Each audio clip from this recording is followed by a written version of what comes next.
the amount of capital available to fund that project is, in fact, very robust. And those projects have gotten funded. And even in a rising interest rate environment, those projects will get funded because there's enough equity investors, pension funds in particular, willing to take relatively low rates of return to fund those projects. Okay.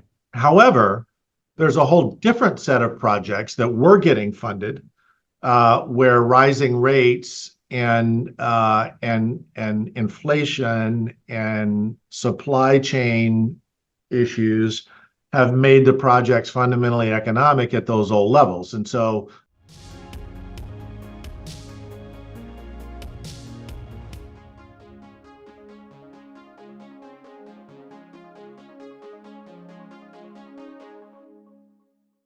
welcome to an episode of Strategic Conversations. We host insightful discussions with top business leaders and top business minds.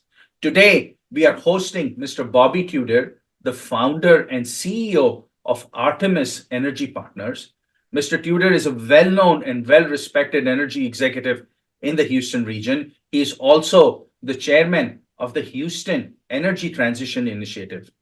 Mr. Tudor will be a speaker at the Houston Strategy Forum's upcoming 5th Semi-Annual Carbon Hydrogen Symposium. I'm Ravi Kathuria, the president of the Houston Strategy Forum and author of the management and leadership book, How Cohesive is Your Company, and author of Happy Soul, Hungry Mind. Strategic Conversations are hosted by the Houston Strategy Forum. If you value these conversations, please be sure to hit like and subscribe to the Houston Strategy Forum's YouTube channel. Today's episode is sponsored by Cohegic, management consulting and executive coaching firm. Thank you for joining us, and we are looking forward to a great discussion with Mr. Tudor. Bobby, such a pleasure, sir. I have waited so long to host you at the Houston Strategy Forum. I am excited, sir, that you will take the time to be there and bless us with your presence. So thank you for agreeing to be part of the May 15th Carbon Hydrogen Symposium, and thank you for doing this strategic conversation today. Certainly, Ravi, I'm very happy to have been asked. I hope I won't be a disappointment in person. No. But there's a lot to talk about. There's a lot to talk about in this broad topic of energy systems and decarbonization, and so I look forward to both joining the forum conversation and to today's session as well. No, so we are. I think we are very excited. My attendees will love hearing from you. You are a true leader in the Houston region, in the energy space. I shouldn't just say the Houston region. We respect your leadership. We respect your vision on how you're looking to reinvent Houston for decades and centuries to come. How to make this a mega center. It already is, but how to make sure we stay relevant 100 years from today. So it's leaders like you who are helping us do that, and we appreciate and applaud you for that. Bobby, instead of me describing, how would you describe your life's work, if you will? Right? For somebody who doesn't know you, how would you help them understand the magnitude of your contributions? Don't be shy. But help them get a sense for how you think, why you think that way, what is your vision, both for the region, but also as you're in your own life, right? What drives you, Bobby? We would love to understand that and hopefully imbibe maybe just even a small percentage of that. Well, I think what I would say, Ravi, is I do believe quite strongly that we as citizens have a real responsibility to be engaged. Yes. And the cost of not being engaged is very often bad outcomes. Yeah. And so I think particularly as business leaders who have a level of experience and expertise that's highly relevant to effectively functioning market-based economies and societies, it is our duty to be engaged in the civic life of our community. Yeah. And so I've always considered it a duty. but I also consider it a great pleasure. It's one of those things where when you're serving something bigger than your own narrow self-interest, Yes. most of the time you get more even than you give, right? Yeah. The payback Yes. is tremendous, and so I get and I'm speaking for my wife as well. We get a lot of personal satisfaction and pleasure out of serving our community in a whole range of ways. Yes. And specifically in the world of energy and energy systems and energy transition, I've spent almost 40 years in that world, and I feel like I have something to add. Yes. And so I try to get myself in a position where I can add. And so that's I would say that's the short story. I think it's such a beautiful story because it goes to the heart of servant leadership, right? When you serve a purpose that is much larger than you, which is not motivated by only self-interest, when you go out and you serve just for the sake of serving, right? It's the ultimate. Yeah, and when we do that, our life is enhanced. Yeah, our life is. And Yes. but both individually and collectively. And I very much, part of the reason I love living in Houston, and the reason we choose to live here, is that there is an ethos of that sort of service that exists here, that I think is a little unusual. But it adds so much to our lives. And so Houston allows those of us with that point of view. Yes. It's open to us, right? It really allows us to lean in and make a difference. It doesn't care who you are or where you're from or Yes. where you Yes. went to university. None of that matters all that much. The question is, do you have something to add? And are Yeah. you willing to go to work to help make things happen? So Yeah. that's what I love about Houston, and that's the reason we're here, really. I applaud you for saying that, and I second that because I have lived in Houston 35 years, and it is just a wonderful place. It is accepting, and it provides you so many opportunities, right? And I've hosted the Houston Strategy Forum for 12 years, and I think it's Houston is the only place where somebody who has no experience, no background in doing that, no connections, right? When I started that, I didn't know anybody, and the fact that the forum has been blessed to host the who's who of executives in Houston is a testimony to Houston's approach and culture of openness and uh, Houston takes you in its arms, and that's beautiful. Anybody who's outside of Houston listening to this should probably pack their bags and move to Houston because we are a welcoming community. And to your point, it doesn't matter which part of the world, which ethnicity, what is your language, what experience you have, which school you went to, you come into this melting pot and opportunities are presented. It's all for you for the taking, right? That is so powerful. What an honor. Yeah, and I give a lot of credit to the energy industry for that ethos, actually, because the energy industry is a truly global industry. So many of our leaders and participants have actually lived in other parts of the world. Yes. They're exposed to the global economy. They know that there's a big world outside of the United States and outside of Texas and outside of Houston. And actually, that lends, I think, greatly to this sense of openness and curiosity and acceptance. And that's a real plus. We're great champions for Houston. We love Houston, but we're also realize that there's a lot of things that we can and should do better, and that we would like to improve.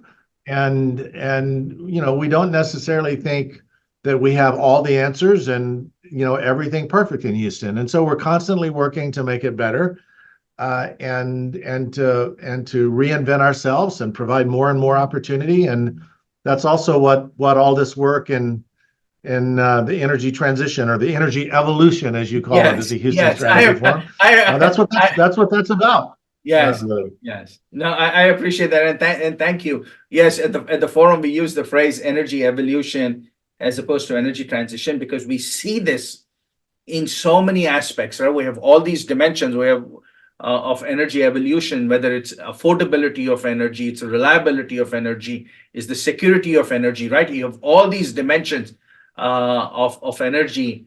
And so we have to focus on that because we talked about this. The world still today is facing an energy crisis and a climate crisis, and both of them need to be addressed and need solutions. And to your point about Houston, the region, and we can expand to the US and to the world, we all collectively need to figure out the energy solutions and the emission solutions that are needed, right? The solutions. And so we need to find that, which brings us to the topic on May 15th, when we are hosting you with some, with a powerful list of other speakers. We're discussing ground reality. So this is the third year, if you will, since the intense focus on ESG started, on decarbonization started, and things are beginning to settle down, at least as far as I can see. Sir, what is your sense? What are ground realities? What do you see in this decarbonization movement? Which ideas are succeeding? How is it? Do you feel that there was a little bit of a frenzy that has now normalized? Do you feel that some of these ideas are now beginning to gain real momentum? What do you see? Yeah, I think the nature of the challenges in front of us have become more clear in the past, I would say, 2 years. At some level, the war in the Ukraine and the subsequent energy crisis that existed in Western Europe associated with that war and the cutoff of Russian gas to Europe, actually, in a somewhat perverse way, was really helpful. Because what it crystallized was that in the hierarchy of energy needs, reliability is first. And security. And reliability, security, reliability, availability, kind of all those in the same. Those trump even cost, but cost trumps climate concerns. And so unless we get reliability and cost right, we're not ultimately going to be able to attack the climate challenges.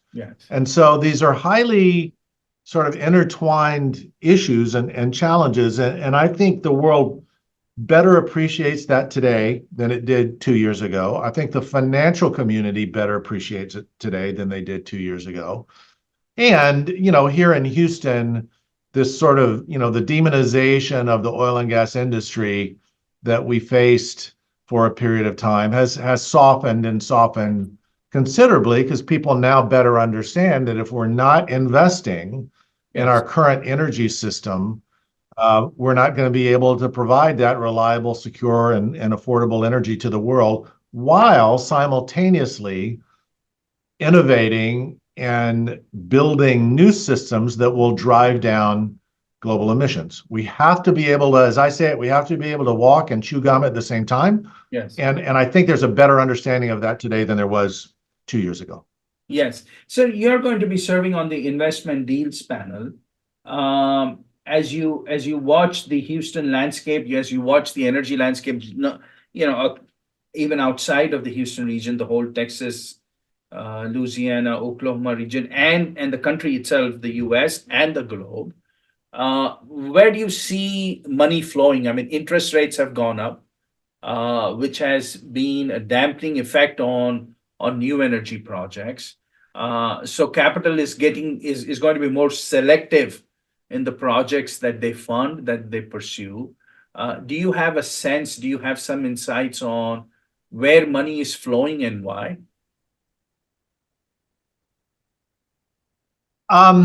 Yes, I would say that there's this broad perception that there's been relatively unlimited amounts of capital available for renewable energy sources.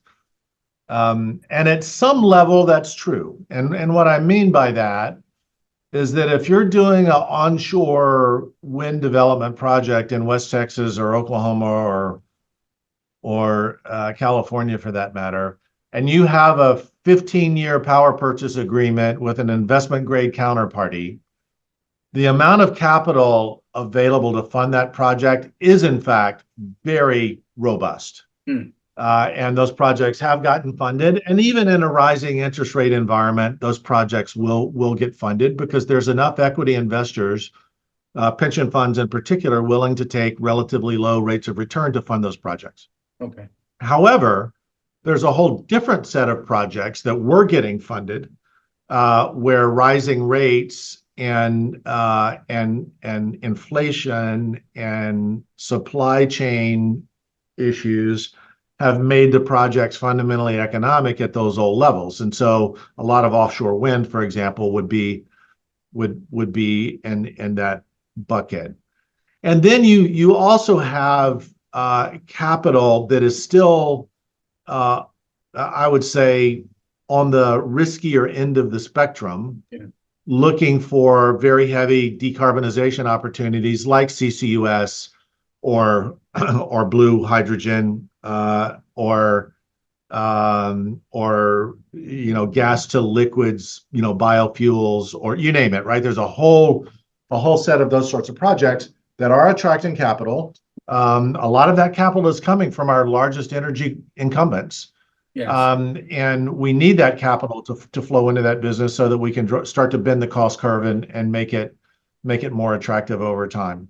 And then there's also a need for true venture capital into brand new technologies. And at some level, that's the hardest part. And the reason it's the hardest part is that the challenges of this energy evolution are primarily challenges of scale. Yes. And traditional venture capital has really not been faced with trying to address challenges of scale. But the challenges of the energy industry are challenges of scale. And so we're going to need government support for a lot of those technologies.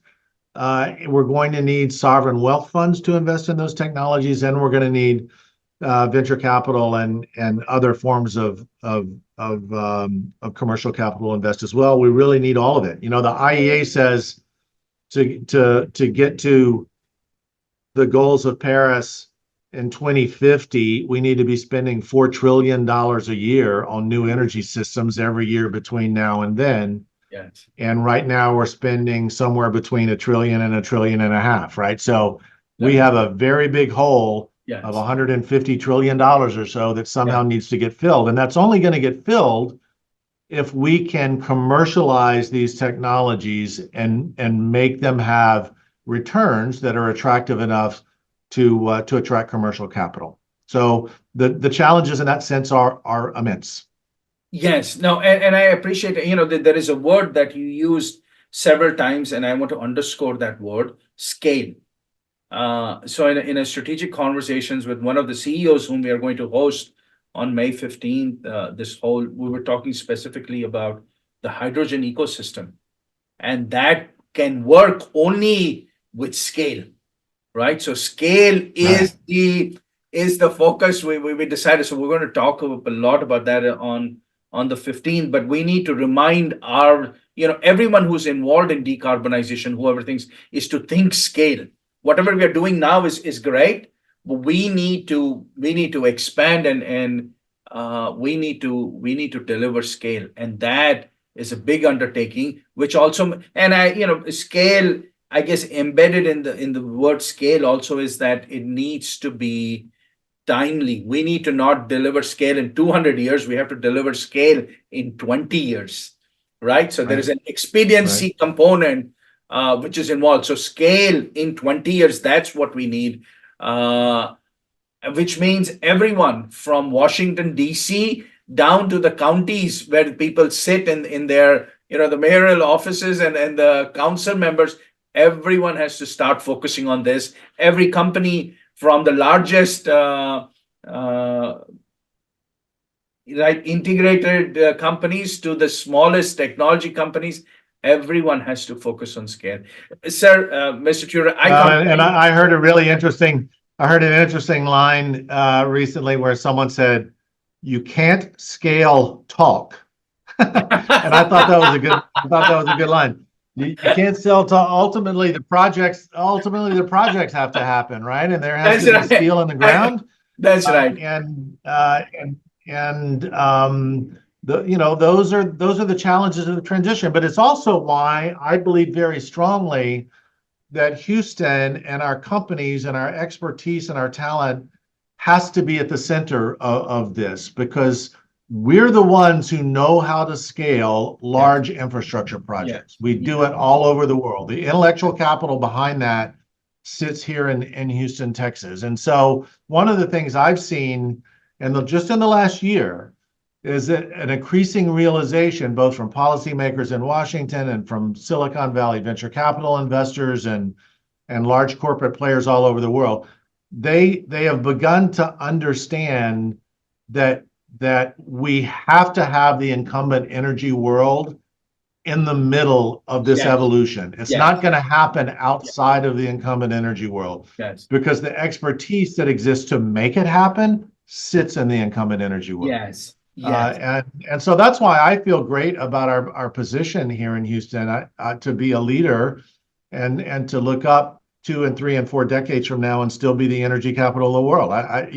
This is where the talent is to make that happen. And, it's our job to, we can't blow it, right? It's ours to win. It is ours to win. That's right. We have the dream team. We have it. We have the players. We have the intellectual capital. We have the experience and the skills. And we have the awareness, thanks to leaders like you, Mr. Tudor, who are raising that, right? So we need to deliver scale expediently. We need to we're already the energy capital. We need to become the energy evolution capital of the world. Bobby, I cannot wait to host you on May 15th with all these other leaders. This is going to be a great discussion, an uplifting discussion, and a serious discussion. It will be a real discussion. I hope everyone who's listening to this video will come join us. Come engage with Bobby on May 15th. Pick his mind on how he sees it. He has so much information and insight on what is happening in the energy world, in the energy evolution world.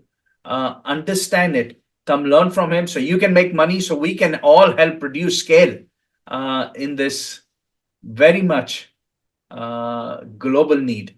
Bobby, I'm looking forward to hosting you, sir. Thank you so much. There you go. Thank you, Ravi. I look forward to May 15th. Thank you, sir. Thank you.